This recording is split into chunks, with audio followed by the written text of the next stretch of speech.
Yo! It's good, y'all. It's Project Man. Today we're back with another video to talk about something. I'm trying to think. Should I take the gum out? I don't know. Yeah, well, how about this? We'll stop chewing it. All right, let's get into the video. So, this video today is about MJF, man. Now I'm going to take the gum out. Yep, I'm taking the gum out. All right, anyway. This video is about MJF coming back. This happened last night, bro. It was pretty cool. I was more excited than I was, like, popping for him. So, yeah, I was more excited than I was just popping for him. TV's playing in the background, by the way. Don't mind that. Or, you know what? Should we turn it off? Yeah, you know what? It's about me. It's about me, so we'll turn it off. This is all uncut. All uncut. Uncut footage. This is all uncut. We keep this natural. Alright, bet. Alright. Let me stop this down. Alright. So MJF came back last night and I thought it was pretty cool. At first I was a little hectic about it though, because I'm like, man, I just don't want MJF, as good as he is, to get roped up in this whole CM Punk Moxley mess, which, man, basically this is more for the wrestling audience. If you don't know, in AEW, MJF left after he cut a dope like it was pipe bomb like promo. It was a pipe bomb. It was great.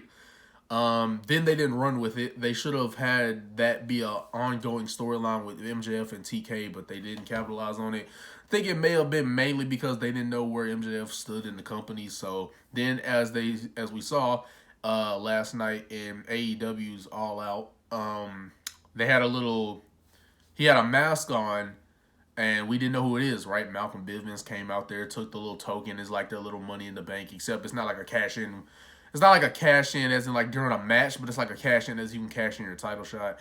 But I think that's what it is. But anyway, they did something similar to that. MJF had Bivens take it, and then he gave him the token. Now, I don't know if that's MJF's faction or if he just used them to help him.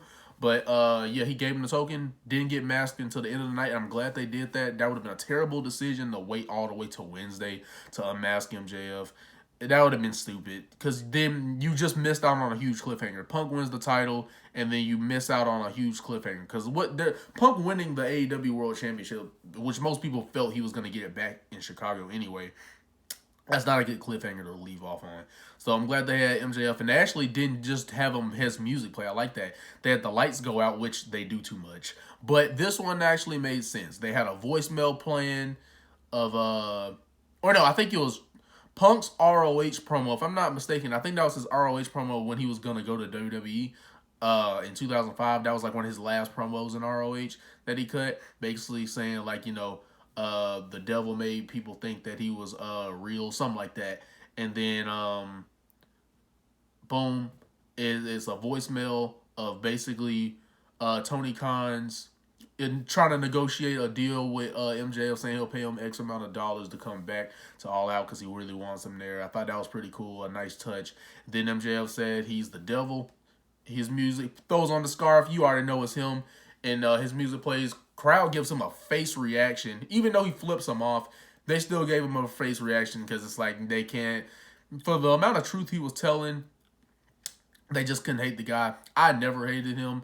I hated him because I know he's doing really good with his character, especially off camera. He still plays his role great. So loved him love and admired his work. Shout out to him being a great heel. I think he could easily be in my GOAT category down the line. Like I always said, after he has like a 5 to 7 year career, I think he's gonna be somewhere in my like top 20 or top 10 favorites. But yeah, that should have been what we were all talking about, right? The next day, Labor Day. Shout out to all the veterans, everyone who took off, had a great day. Hope you guys had a great day. I had a pretty great day. They really overshadowed it heavily because TK allowed CM Punk to do way too much on his because I bet you the little media scrum that they did, I bet you that was supposed to be something to fuel a story. But then, as you can see, Punk just went off on everyone. Colt, Cabana, he went off on Hangman. I watched it like 3 times. He went off on Hangman more, so that just buries him even more. Then he went off on the Elite, because who slashed the EVPs in AEW, basically saying how like they don't know what they're doing and they shouldn't have any business having any type of management role in the company. They couldn't manage a target, saying stuff like that. And bro, it's just he was burying Hangman, and it's just of course, like normal AEW fans, they'll say it's a mark. I mean, they'll say it's a mark. AEW, some of the AEW marks will just say it's a work. It's all planned. And I'm like, okay, but do you think any other AEW, like, any friction they create, do you think any of it's real? Like, you just think all of it's a work? Wow, that you do as a work stems from real feelings that people have about each other. Because people thought it was a work. Cody going to WWE, people thought it was a work. I didn't know what to believe, but people were thinking it was a work. And then he's in WWE at WrestleMania. That's his first match there. So it's like his debut match was at WrestleMania against Seth Rollins, which was a great match. So that being said, let me move this a little bit. That being said, it's like, why, I don't know why does some fans everything is a work. I don't understand that.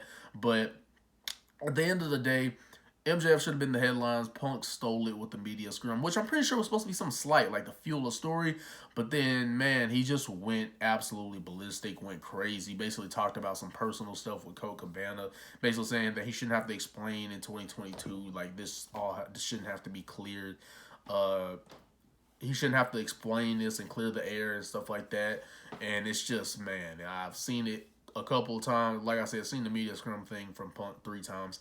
It's like the dude, it comes, and I like seeing Punk, but it's like it does come off like he always wants the spotlight in a sense of like, dang, somebody can have their moment, because CM Punk was allowed to have a microphone again, so he makes the headlines again, and it's just like,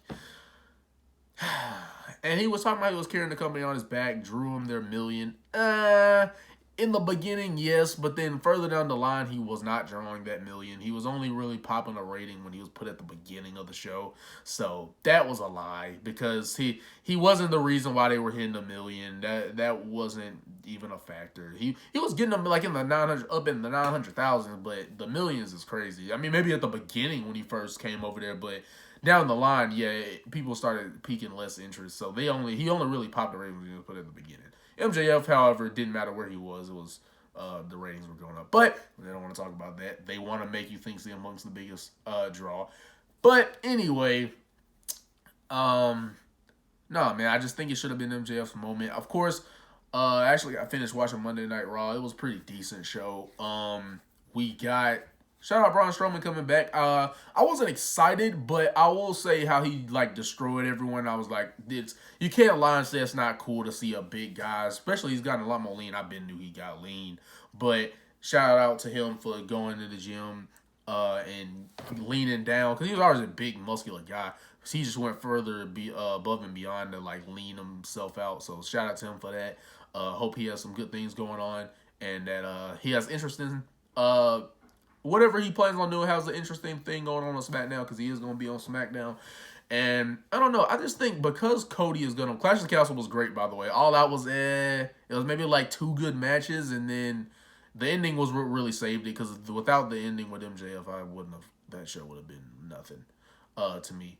But anyway, and also, like, I don't really like the whole trios titles things, because it's just more matches that have no storytelling. It's just going to be a bunch of flips and dives, and that's just the truth. They're just going to be a bunch of flips over the top rope.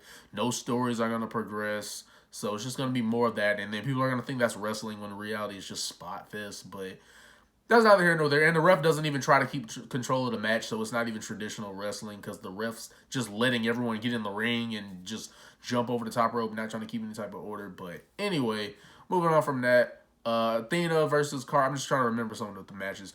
Athena versus Cargill shouldn't have even happened yet, because I would have had Athena take the belt. So I would have had Athena face Cargill next year.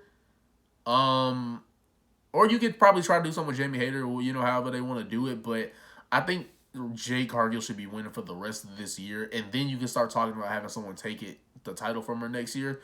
But she's supposed to be the mid-card champion, but she's been built up way better than they have. Even though she hadn't been on TV too much, she's being built up way more than the world title for the women. So I always give props to that. Shout out to her for getting strong booking. and looking like a beast. So physically and booking wise, but yeah, man, Malachi Black's asking for his release. Triple H loved him in NXT. He was booked well. He was another undefeated guy in NXT, but then AEW, he just got thrown into a faction in House of Black, and they didn't make them look good. And they Malachi Black got rolled up again. He got rolled up by who was it, Darby, and then he got rolled up by Alex Reynolds like the Friday before, during the tournament, the Friday before All Out. So yeah, that's a whole lot of mess going on with Malachi Black. So I can see why he wants to be out, especially with Triple H running WWE. It seems like for more than I thought, like for the most part, more than I thought he was running it. Of course, you gotta believe that a lot of some of these NXT guys were wishing they held out for a little while. But that being said, just a few things I wanted to discuss, just things here and there. What else did I want to say?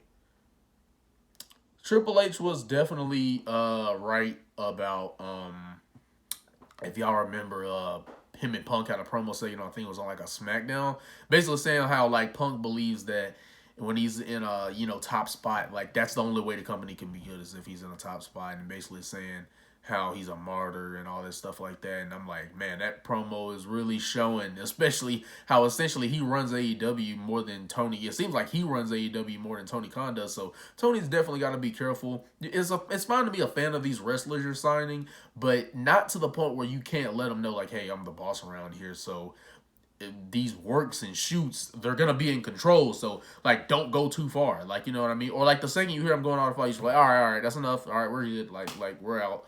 Like, bro, just cut the media now. Like, because Tony Khan, I think, does too much media in the first place. Brian is another guy who shouldn't be. I mean, him losing to Jericho, I'll admit, is more believable. And then it's like you do have to make Jericho get like big wins, because if he's gonna name himself as the GOAT and all this stuff like that, he can't just be losing a bunch of times. So I do kind of get why they had him beat Danielson. Garcia beating him, never understood that. Garcia doesn't have a character. It seems like he's being forced. Like we're supposed to like him. That's what it feels like.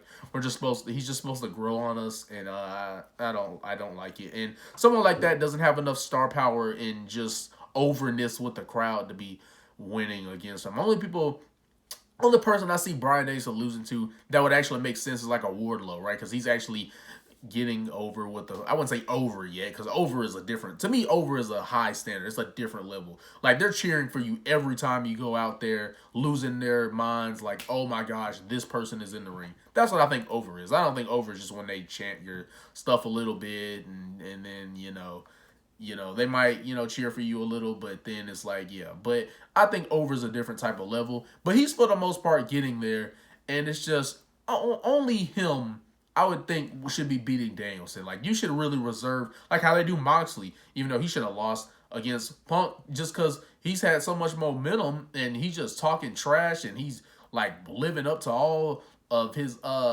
expectations and hype, and he's just on a different level. So Moxley, how they booked him winning, how he squashed Punk, he should have been losing for the next year, but they gave it back to Punk, which is weird because now they're probably going to give it to MJF, which that is the right move, but it's just, that's too many switching the titles around, and it's just a complete mess. AEW needs to slow down on signing people, or just stop it as a whole for at least a couple of months. Yeah, man, I think TK needs to store order in the company, because it seems like everyone's ego is huge and it's spilling onto your television, and now people are hearing about fights and feuds and everything backstage, and you can't just like solve all of that by just like, okay, we're gonna say it's a work, everything's gonna be a work. So yeah, I don't think you could I wouldn't just try to solve all that and throw it in the category, oh, we're gonna work them.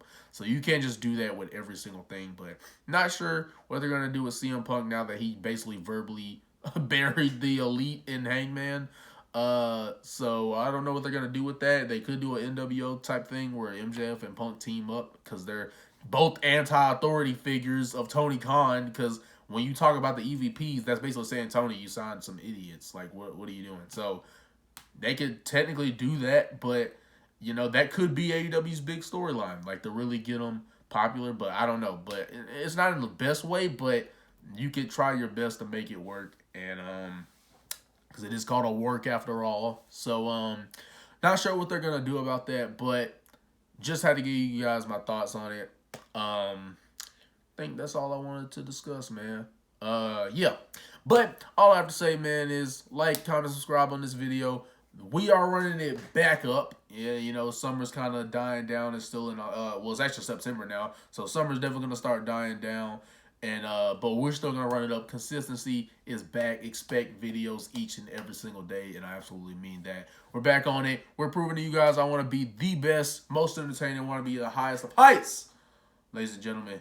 If you watched the video this far, appreciate you. The Prodigy, and I'm out. Peace.